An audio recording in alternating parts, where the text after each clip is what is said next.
Kang Tae-jin pushed his cleaning cart down the long, metal hallway of Harmony Prime Station. The wheels made a squeaking sound that echoed off the walls. 5 years ago, he had been an admiral in Earth's Defense Force. Now he cleaned alien toilets. He stopped at the door marked with strange symbols. The Velkari language looked like twisted snakes to him. Inside, 3 tall blue aliens sat around a glowing table.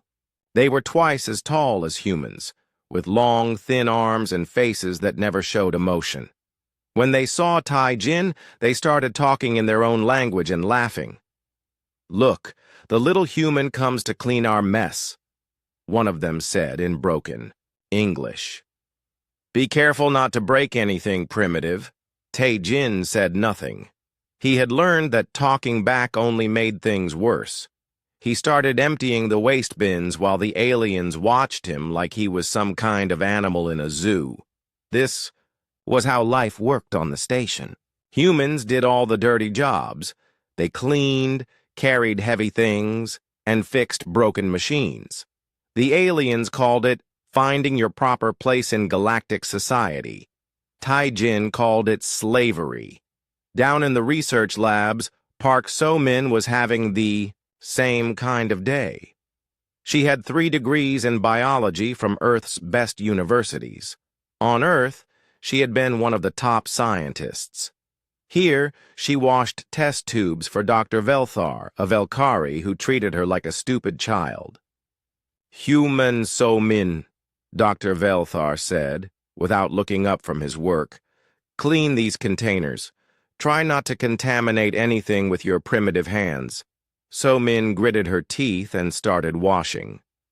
Through the clear walls of the lab, she could see other humans doing similar work. All of them had been important people on Earth. Now, they were servants. The worst part was not the work itself. It was how the aliens looked at them, like they were dangerous animals that needed to be controlled. Every human wore a tracking device on their wrist. Every human had to report their location 3 times a day. Every human lived in small rooms in the worst part of the station. In another part of Harmony Prime, Yoon Jae-ho sat in what used to be his office. He had been Earth's first ambassador to the Galactic Council. Now his title was Human Liaison Assistant.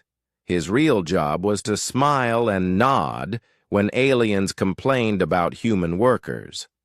Today, 3 different species had come to complain. The insect-like Thexol said humans worked too slowly. The floating energy beings called Luminari said humans were too emotional and disturbed their meditation. The rock-like Grand said humans made too much noise when they walked. "I will speak to the humans about these issues," Jae-ho told each group. It was the same thing he said every day. The aliens never wanted to hear that humans might have good reasons for their behavior. They just wanted humans to be quiet and invisible. After work, the 3 men met in the human section of the station. This was allowed as long as they stayed in their assigned area. The walls were thin metal sheets, and the rooms were barely big enough for a bed and a small desk. Hundreds of humans lived here, all of them people who had once been leaders, scientists, soldiers, and artists on Earth. "How was your day?" Tae-jin asked, though he already knew the answer. "Same as always," So-min replied. Dr. Velthar spent 2 hours explaining how human brains are too small for real science. Then he had me organize his files for the 3rd time. "This week." Jae-ho looked tired. "The council is talking about new rules for humans. Something about making sure we don't cause trouble." They sat in silence for a moment. Outside their small window, they could see alien ships coming and going. Beautiful vessels that used technology humans could barely understand. Earth's best engineers had studied the plans for months just to figure out how alien door handles worked. "Do you remember?" Tae-jin said quietly. "When they first came to Earth?" The others nodded. Everyone remembered first contact. The massive alien ships had appeared over major cities around the world. For 3 days, Earth had waited to see if these visitors came in peace or war. Then the messages had started. The Galactic Council welcomed Earth to join the great community of spacefaring species. They offered friendship, technology, and a place among the stars. The whole world had celebrated. Humanity's dream of meeting other intelligent life had finally come true. The celebration had lasted exactly 1 week. That was when the Council ships landed and the real negotiations began. Humans, they explained, were a Category 7 species. This meant they were primitive and potentially dangerous. They would need to prove themselves worthy of full membership in galactic society. The proof would take time, maybe a few hundred years. Until then, humans would work in simple jobs while the Council studied them. For their own safety, humans would not be allowed to have weapons or advanced technology. They would live in supervised communities and follow Council rules. Earth's governments had tried to negotiate. The Council had been polite but firm. Humans could accept these terms, or the Council would leave and never return. Earth would remain, alone in the universe forever. Faced with that choice, humanity had agreed. "I saw something today," Somin said suddenly. "In Dr. Velthar's lab. He left his computer open while he went to a meeting." Tae-Jin and Jae-ho looked at her carefully. Accessing alien computers was strictly forbidden. Humans caught doing it were sent to the mining colonies and no one ever came back from there. There were files, Somin continued, about humans. Medical scans, psychological tests, genetic samples, thousands of them. "That's not unusual," Jae-ho said. "They've been studying us since we arrived." "No." Somin shook her head. These were different. The files were labeled Relocation Project and Final Solution Protocol. The three friends looked at each other with growing fear. Those words sounded familiar. Too familiar. There was a map, Somin whispered. A planet marked as Human Reservation. World. It looked empty. No cities, no infrastructure, just empty land. Tae-Jin felt something cold settle in his stomach. "How many humans are scattered across Council space now?"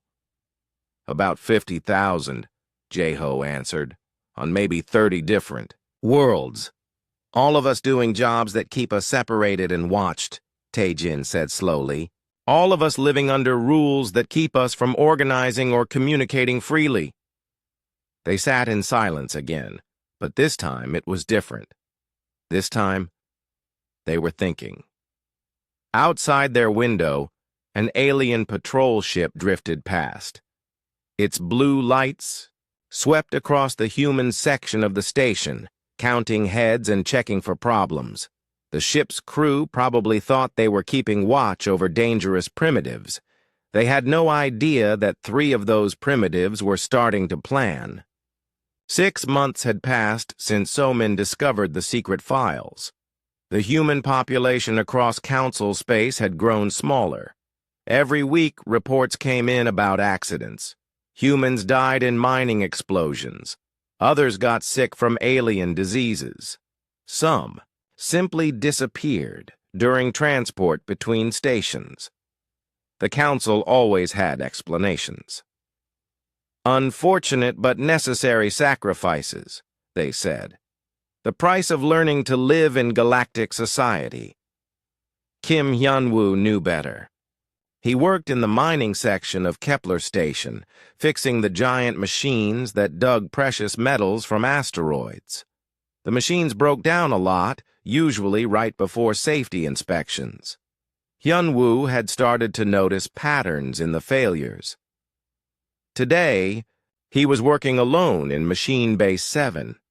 The Grand Supervisor had left to attend some meeting, leaving the human workers unsupervised for the first time in weeks. Hyun-woo quickly opened the control panel of Mining Unit 12.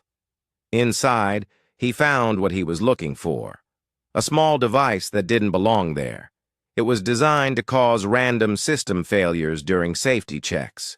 When the machines failed inspection, human workers had to fix them by hand, often in dangerous conditions. Hyun-woo carefully removed the device and put it in his tool bag. This was the 15th one he had found. Someone was deliberately sabotaging human work sites to cause accidents. He closed the panel just as footsteps echoed in the bay. Lee Nari walked in, pushing a cart full of waste materials. She had been a Special Forces soldier on Earth. Now she collected garbage. But Nari had taught Hyun-woo how to spot surveillance devices and how to communicate without being heard. "Find anything interesting?" she asked quietly while sorting through recycling bins.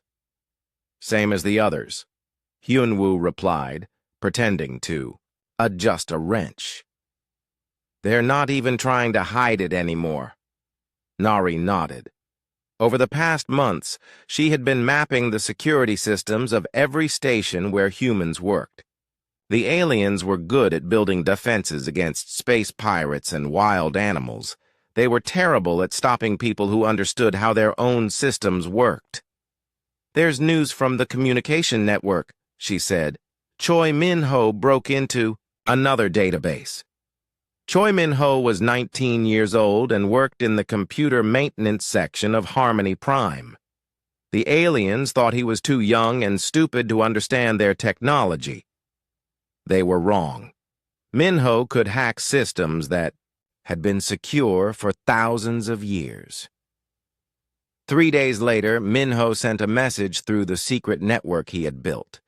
It reached human workers on dozens of worlds, hidden in routine maintenance reports and supply requests. The message was simple, but shocking. According to Council records, humans were not the first primitive species the Council had encountered. There had been others. The files called them the Rage Builders. 50,000 years ago, the Rage Builders had been discovered on a planet at the edge of Council space. Like humans, they were violent and unpredictable. Like humans, they adapted quickly to new situations. Like humans, they showed dangerous creativity when given access to technology. The Council had tried to integrate the Rage Builders into Galactic society. It had not worked. Within 50 years, the Rage Builders had learned to build weapons more advanced than anything the Council possessed. They had started spreading their technology to other species. Some Council members had even joined them. The Council's solution had been simple and final. They had destroyed the Rage Builder home world and hunted down every survivor. The official records called it regrettable but necessary for galactic stability. Now the Council had found another species with the same dangerous traits. The psychological profiles were almost identical. The same unpredictable thinking. The same violent history. The same frightening ability to learn and adapt. But this time, the Council was being more careful. Instead of giving humans a chance to learn and grow strong, they were keeping them separated and controlled. The plan was to study human behavior until they understood it completely. Then they would find a permanent solution. Jae-ho read the message 3 times before he believed it. He had spent years trying to understand why the Council treated humans so badly. Now he knew. They weren't just afraid of human violence. They were afraid of human potential. That night, he met with Tae-jin and So-min in the small room they used for private meetings. The room was supposed to be soundproof, but Nari had shown them how to check for listening devices. "We need to get this information to other humans," So-min said. "Everyone needs to know what's really happening." Minho's network can reach most of the major stations, Taejin replied. But we need more than just information. We need a plan. They talked for hours about what they had learned. The Council's greatest strength was their unity. 12 different species working together, sharing resources and technology. But that unity was also their weakness. Each alien species had evolved for specific roles. The Velkari were natural leaders, but couldn't work well as followers. The Thexal were excellent workers, but couldn't think creatively. The Luminari were brilliant theorists, but had trouble with practical problems. The Grand were strong and patient, but couldn't adapt to change. Humans were different. They could do any job, think in any way, adapt to any situation. On Earth, this had led to constant conflict as different human groups competed for resources. In space, it might be exactly what they needed to survive. The aliens don't understand us, Taejin said slowly. They think our ability to change makes us dangerous. They don't realize it also makes us stronger. Over the following weeks, the secret network grew. Hyunwoo taught other engineers how to spot sabotage devices and how to modify equipment without being detected. Nari shared her knowledge of security systems with humans who worked in sensitive areas. Minho expanded his computer network to include more stations and ships. They discovered that several alien species were not happy members of the Council. The Zephyrians had been conquered 300 years ago. The Moltai had joined under threat of economic destruction. The Kethron had lost most of their independence in exchange for protection from space pirates. These species might be willing to help humans if humans could prove they were strong enough to be useful allies. Slowly, carefully, the human network began to change from a communication system into something more dangerous.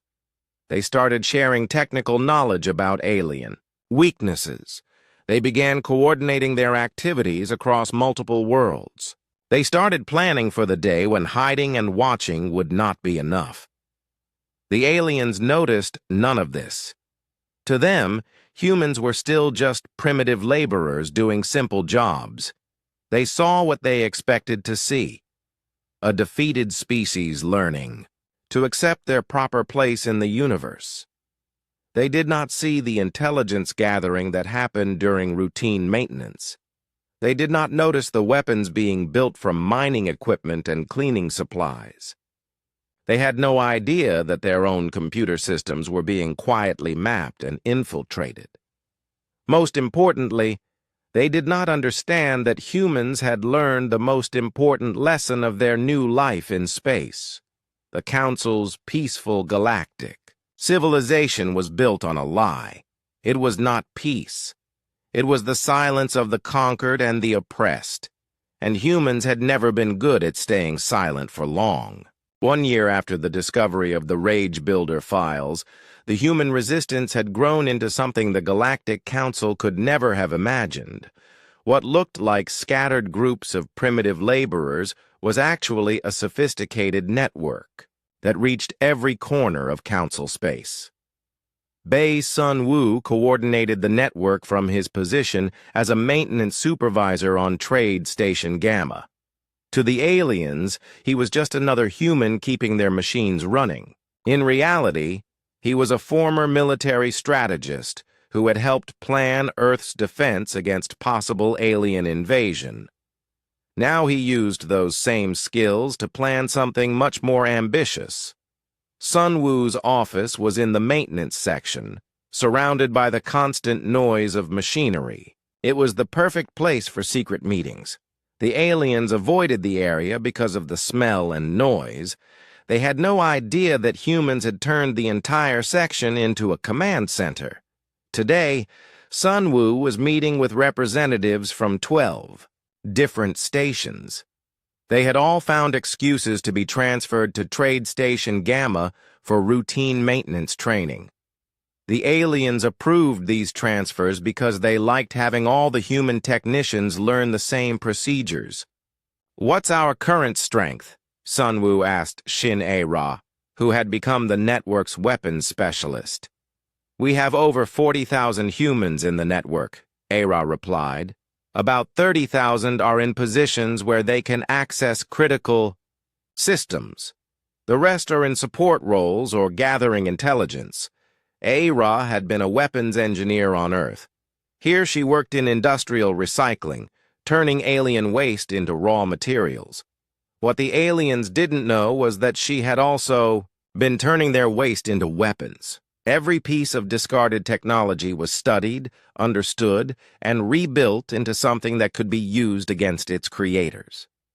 "Equipment status?" Sunwoo asked. "Better than expected," said Oh Dong-min, who managed information warfare. "The aliens throw away more advanced technology than most civilizations ever build. We've got enough components to arm every human in the network." Dong-min had been a propaganda expert in Earth's military. Now he worked in alien data management, filing reports, and organizing information. The aliens trusted him with their communications because they thought humans were too primitive to understand the importance of information control. They were very wrong. "The beauty of it," Dong-min continued, "is that we're using their own technology against them. Every weapon we build uses alien components. Every computer virus we write runs on alien systems. When we move, they'll be fighting themselves as much as us." Sunwoo nodded and turned to the tactical reports. Over the past year, humans had been slowly infiltrating every level of council society. They worked as janitors in government buildings, as technicians on military bases, as clerks in research facilities. Everywhere the aliens needed simple labor, they found humans willing to work quietly and invisibly. The aliens never suspected that these quiet workers were gathering intelligence, mapping facilities, and identifying weaknesses. Why would they? Humans were primitive. They couldn't possibly understand advanced alien technology or complex political structures. This thinking was the Council's fatal mistake. Humans understood alien technology better than the aliens did themselves. Most Council species had inherited their technology from earlier generations. They knew how to use it, but not how it actually worked. Humans, coming from a civilization that had built everything from scratch, understood the principles behind the technology. "We've identified the critical failure points," said Ko Yun-ji, who had infiltrated the Council's administrative offices on Harmony Prime. "Their whole civilization depends on three things: the central communication network, the automated defense systems, and the resource distribution centers." Yun-ji had been Earth's top negotiator before the aliens arrived. Now she filed paperwork and made appointments for alien bureaucrats. The aliens thought she was harmless because she was always polite and helpful. They had no idea she was documenting every detail of how their government actually worked. "All three systems are heavily automated," she continued. "They rely on computer networks that humans have been maintaining and upgrading for months. We know exactly how to shut them down." Sunwoo looked at the tactical map on his hidden screen. Red dots showed human positions across Council space. Blue lines showed alien supply routes and communication links. Green markers indicated potential alien allies who might switch sides.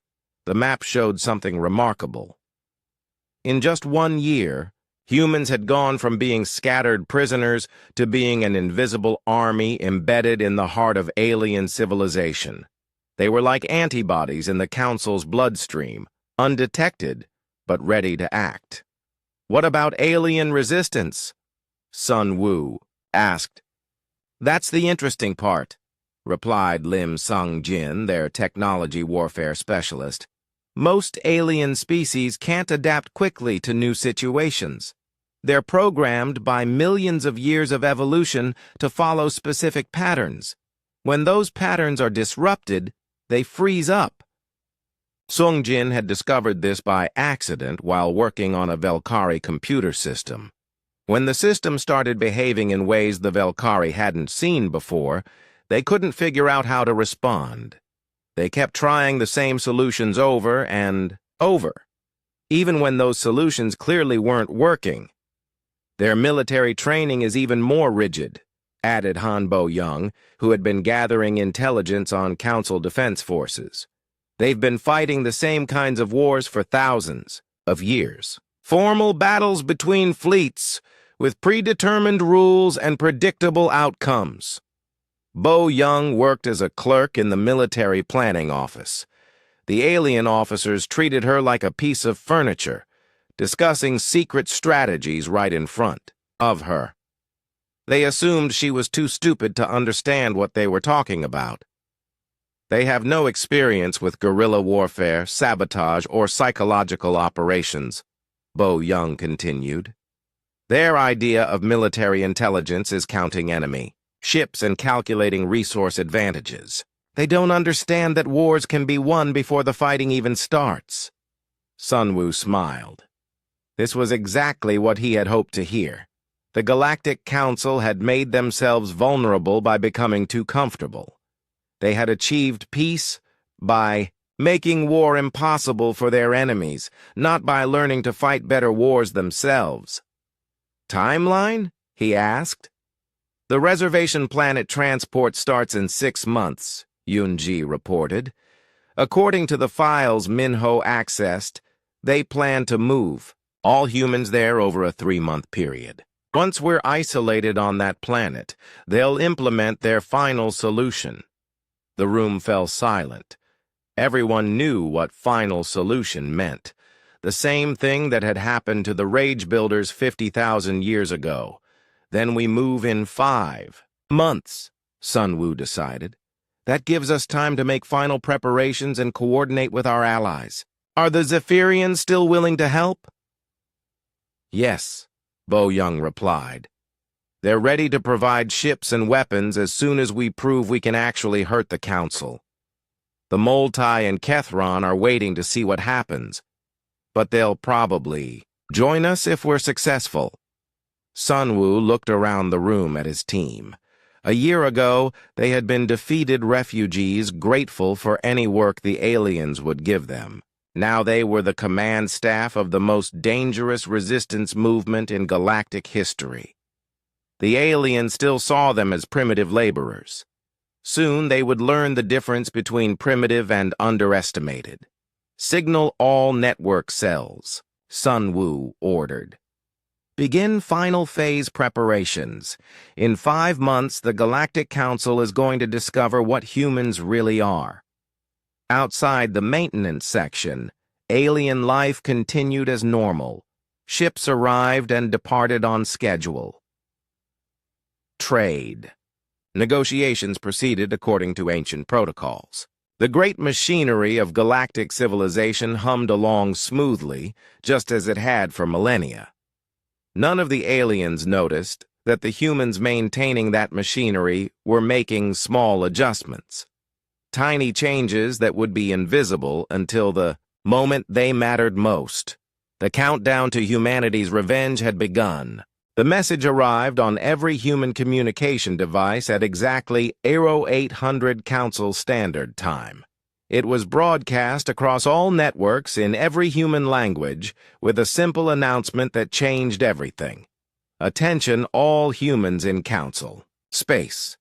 Project Sanctuary begins today. Report to designated transport zones immediately. Failure to comply will result in immediate deportation to Outer Rim mining colonies. Ryu Ji-hoon read the message while standing in the engine room of Harmony Prime Station.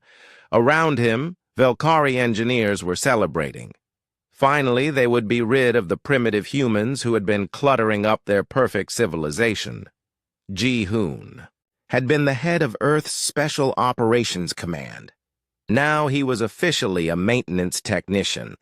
Unofficially, he was the military commander of the largest resistance operation in galactic history. He looked at his watch. In 30 minutes, every human in Council space would receive a second message. This one would not come from the aliens. At 0830, hidden communication devices activated across hundreds of worlds. The message was short. The reservation planet is a death trap. Fight now or die later. Phase 1 begins immediately. Ji-hoon smiled and reached for the control panel he had been pretending to repair for the past 3 months. With a few quick commands, he shut down the main power grid for Harmony Prime Station. Emergency lighting flickered on as alarms began to sound. On the command deck above, Velkari officers stared at their screens in confusion. This was impossible. The power grid was completely automated and had backup systems built into backup systems. It could not simply shut down. While they tried to understand what was happening, maintenance hatches opened throughout the station. Humans emerged carrying weapons that looked suspiciously like cleaning equipment and mining tools. The Velkari finally realized they had a problem when former janitors began systematically taking control of critical station systems. The scene was repeated across Council space. On Trade Station Gamma, Ra led a team of recycling workers in capturing the weapons storage facility. The alien guards had been drugged with substances Ra had extracted from their own medical supplies. They fell unconscious before they could sound an alarm. On military base Delta, Bo Young used her access codes to walk right into the command center. She had been filing reports there for months, so the guards paid no attention to her. When she pulled out a device that jammed all communications and activated automated lockdown procedures, the alien officers were trapped in their own facility. The most spectacular assault happened on mining station Kepler. Hyun Woo had spent months digging tunnels through the asteroid using mining equipment. When the uprising began, 300 humans emerged from inside the asteroid itself, appearing in the heart of the station like ghosts materializing from solid rock. The alien defenders were completely unprepared for this kind of warfare. Their training assumed that enemies would arrive in ships, announce themselves, and fight according to established rules. They had no idea how to respond to enemies who were already inside their defenses, using their own equipment against them. But what shocked the aliens most was not the tactics humans used. It was how humans fought. The Velkari expected savage brutality from the primitive humans. Instead, they found themselves being treated according to rules they had never heard of. Humans provided medical care to wounded aliens. They allowed alien civilians to evacuate safely. They tried to negotiate even while fighting. On Harmony Prime, Tae-jin found himself face-to-face with Commander Velkoth, the Velkari officer who had spent years treating him like an animal. Velkoth was wounded and defenseless, expecting to be killed by the savage human he had tormented. Instead, Tae-jin bandaged his wounds and offered him water. "Why?" Velkoth asked in confusion. "I have been cruel to you. Your species is known for violence and revenge. We are violent when we need to be," Tae-jin replied calmly. "But we are not animals. We have rules about how wars should be fought, even against enemies who have shown us no mercy." This conversation was happening across dozens of stations and ships. Aliens who had expected human savagery instead encountered human discipline. Beings who had been told humans were mindless primitives found themselves negotiating with skilled tacticians who understood galactic law better than they did. The psychological impact was devastating. Everything the Council had told their people about humans was wrong. These were not primitive beasts driven by rage and instinct. These were intelligent soldiers fighting for their survival, and they were winning using the aliens' own technology and tactics. Within 6 hours, humans had captured or disabled Council forces across 30 star systems. The great communication network that connected galactic civilization was under human control. The automated defense systems that protected alien worlds were sending contradictory orders. The resource distribution centers that fed the Council economy were shut down. But the real shock came when Dongmin activated the final phase of the information warfare campaign. Every screen in Council space displayed the same message, broadcast in every alien language. Citizens of the Galactic Council, you have been lied to. Humans are not primitive savages. We are your equals, and we demand to be treated as such. We have captured your facilities not to destroy them, but to prove that we deserve a place in galactic society. We could have killed every alien in these facilities. We chose not to. We could have destroyed your ships and stations. We chose to capture them intact. We could have used your own weapons to attack your home worlds.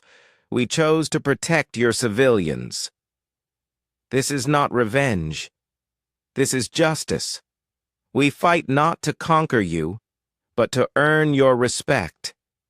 Judge us not by your fears, but by our actions. The message included video from captured facilities showing humans providing medical care to alien prisoners, sharing food with alien civilians, and working to repair systems damaged during the fighting. It showed human soldiers following strict rules of engagement even when aliens had shown them no mercy for years. Across Council space, alien populations watched in stunned silence. Many had never seen humans before except in propaganda films that portrayed them as dangerous animals. Now they were seeing humans act with honor and restraint under the most difficult circumstances possible. The younger members of several alien species began to question what they had been told. If humans were really primitive savages, why were they acting more civilized than the Council forces who were supposed to represent galactic peace and order? On the Council's homeworld, emergency sessions were called. For the first time in centuries, the Great Assembly Hall was filled with frightened alien leaders who had no idea how to respond to a crisis they could not understand. The humans had done the impossible. They had not just escaped from captivity. They had turned their captivity into a trap for their captors. They had used alien technology to defeat alien forces. They had followed alien laws better than the aliens themselves. Most terrifying of all, they had shown mercy.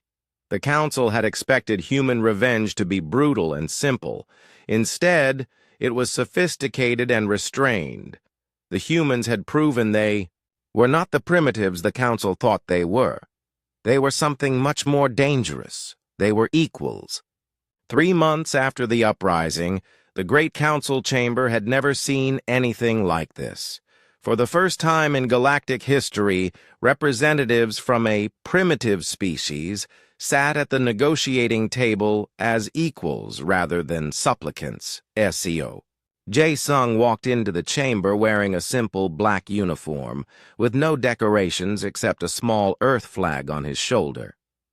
Behind him came Kwon Mi-young in military dress, Yu Sung-ho carrying cultural exchange documents, and No Hye-jin with economic data that would reshape galactic trade. The alien representatives watched nervously as the human delegation took their seats. Half the Council fleet was still disabled from the uprising. Several member species were openly questioning the Council's authority. The comfortable order that had existed for millennia was cracking apart. Jae-sung stood to address the assembly. His voice was calm and confident, carrying clearly through the vast chamber. "Honored representatives," he began. 3 months ago, you tried to send my people to die on a poisoned world. You called it Project Sanctuary. We call it attempted genocide. Murmurs spread through the chamber. The Velkari delegation shifted uncomfortably. The Thexal representatives clicked their mandibles in agitation. Only the younger delegates from species like the Zephyrians and Moltai seemed interested in hearing what the human had to say. Today, we are here not as your prisoners, but as your equals. We have proven our strength. Now we offer our partnership. Elder Velthanis of the Velkari Council stood up. His tall blue form towered over the other delegates as he spoke in the superior tone his species had used for centuries. Humans remain a Category 7 species, he declared. Primitive aggressors with no place in civilized society. Your recent violence only proves our classification was correct, Jae-sung smiled. Elder Velthanis, would you like to review the casualty reports from our uprising? Mi-young activated a holographic display that filled the center of the chamber. Numbers appeared in the air, glowing in multiple alien languages. Council military casualties, 47 dead, 136 wounded. Human casualties, 12 dead, 58 wounded. Alien civilian casualties, 0. Damage to critical infrastructure, minimal and already repaired. The chamber fell silent as delegates absorbed these numbers. They had expected a human revolt to be a massacre. Instead, it had been one of the most restrained military operations in galactic history. We captured over 30,000 alien military personnel, Jae-sung continued. We could have killed them all. We chose to treat them according to Galactic conventions on prisoner treatment. Conventions, I might add, that your forces have never followed when dealing with humans. A young Zephyrian delegate named Kessatar rose from her seat. Her people had been conquered by the Council 3 centuries ago, and still remembered what it felt like to be called primitive. What do you want from us? She asked directly. 3 things, Jae-sung replied. First, immediate recognition of humanity as a sovereign species with full rights under galactic law.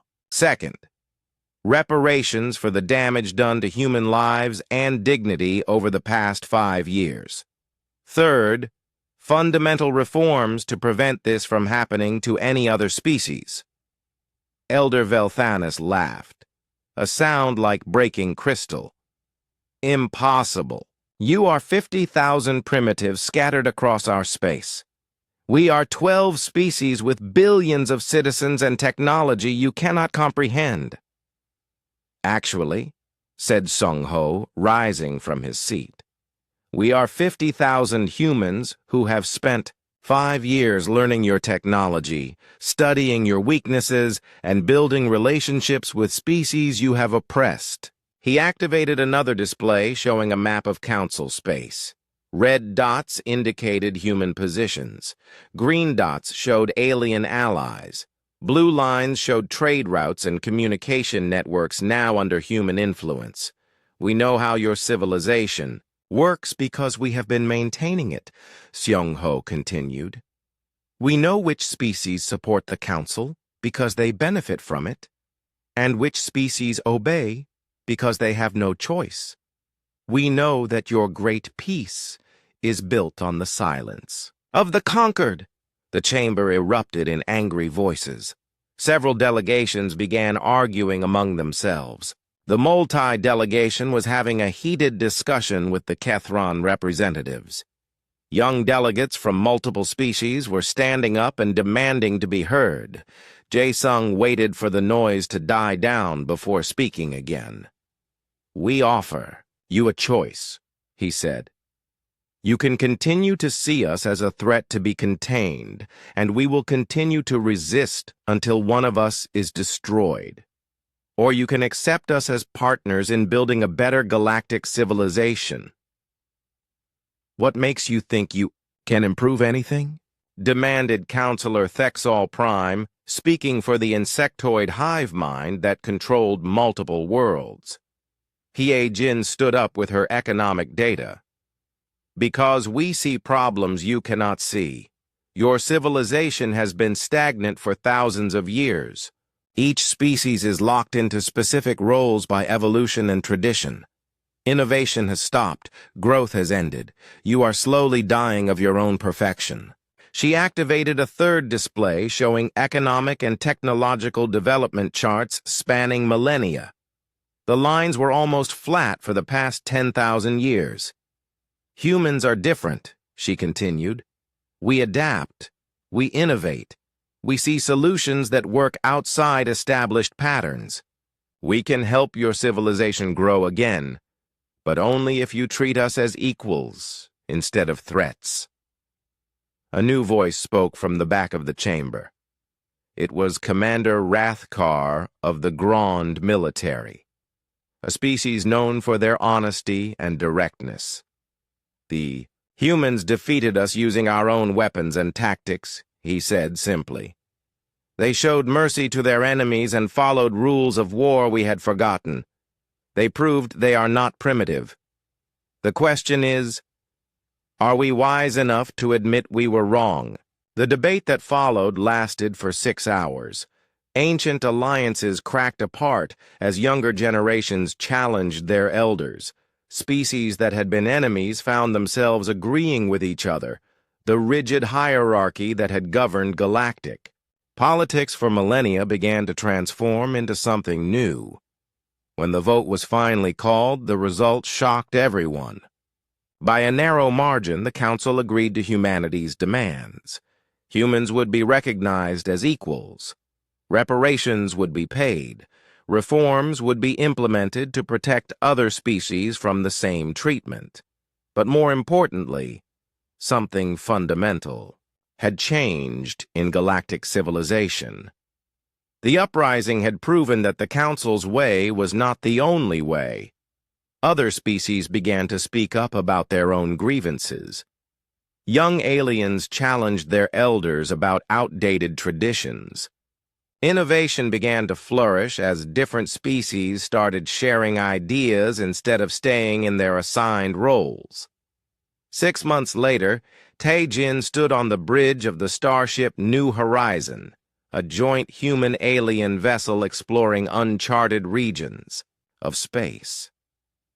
Beside him stood former enemies who had become trusted colleagues. Velkari navigators worked alongside human pilots. Thexol engineers collaborated with human technicians. The ship was heading toward a star system where long-range sensors had detected signs of another intelligent species.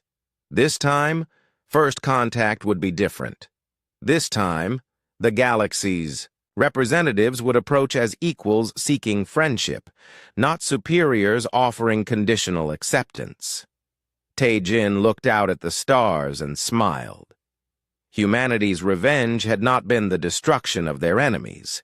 It had been the transformation of galactic civilization itself. They had not conquered the galaxy through violence. They had liberated it through courage and compassion. The greatest victory was not that humans had won their freedom. It was that in winning their freedom, they had shown the galaxy what freedom actually meant. As the New Horizon jumped to hyperspace, carrying the hopes of dozens of species toward an unknown future, one thing was certain: the galaxy would never be the same again. And that was exactly what it needed.